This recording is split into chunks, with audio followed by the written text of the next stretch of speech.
പ്രിയപ്പെട്ട പ്രേക്ഷകരെ, ഏറെ സന്തോഷത്തോടു കൂടിയാണ് ഞാൻ പ്രേക്ഷകരുടെ മുന്നിൽ നിൽക്കുന്നത്. രണ്ട് സന്തോഷിക്കാനുള്ള കാര്യങ്ങൾ ഇന്ന് വാർത്താ ദിനത്തിലുണ്ട്. അതിലൊന്ന്, ഇന്നലെ നമുക്ക് ഡോക്കിംഗ് സാധ്യമായി എന്നുള്ളതാണ്.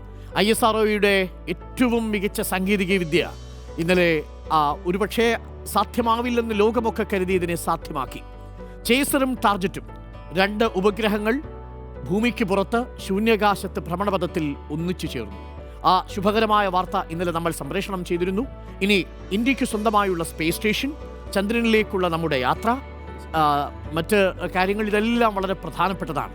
അപ്പോൾ ഇന്ത്യയുടെ ബഹിരാകാശ പരിവേഷണത്തിൻ്റെ നിർണായകമായ നാഴികക്കല്ലായി മാറിയ ഡോക്കിംഗ് ഇന്ത്യ കൈവരിച്ചതിൻ്റെ ഒരു വാർത്താപ്പിറ്റെന്നാണ് നമ്മൾ നിൽക്കുന്നത്. അതേപോലെ ഗസയിൽ 15 മാസത്തിനു ശേഷം വെടിവെച്ച് ഒഴിഞ്ഞു എന്നാണ് നമ്മൾ കരുതിയത്. പക്ഷേ ചിലയിടങ്ങളിൽ ഇന്നലെയും ചെറിയ സംഘർഷമുണ്ടായി. പക്ഷേ തത്വത്തിൽ ഒരു വലിയ യുദ്ധവിരാമ പ്രക്രിയയ്ക്ക് തുടക്കം കുറിക്കുകയാണ്. ഒട്ടേറെ മനുഷ്യർ, 12,000-ലധികം കുഞ്ഞുങ്ങളുടെ ജീവൻ നഷ്ടപ്പെട്ട നമ്മളുടെ ഗസ, ആ ഗസയിൽ സമാധാനം പുലരും എന്നൊരു പ്രതീക്ഷയും ഈ വാർത്താ പ്രഭാതത്തിലുണ്ട്. അങ്ങനെ രണ്ട് വാർത്തകൾ നമുക്ക് ആശ്വാസം പകരുന്നതാണ്. ഒന്ന്, ഡോക്കിങ്ങിലൂടെ ഇന്ത്യ ആ വിദ്യ സ്വായത്തമാക്കുന്ന 4ാമത്തെ രാജ്യമായി മാറുന്നു. മറ്റൊന്ന്, 15 മാസമായി നമ്മൾ കേട്ടുകൊണ്ടിരിക്കുന്ന ഗസയിലെ സംഘർഷത്തിന് ഒരു നേരിയ അയവ് വരും എന്ന പ്രതീക്ഷയിലാണ്. ഖത്തറിൻ്റെ മധ്യസ്ഥതയിൽ നടന്ന ചർച്ചയിൽ ഇരു രാജ്യങ്ങളും അക്കാര്യത്തിൽ ഒരു തീരുമാനത്തിലെത്തിയിരിക്കുന്നു.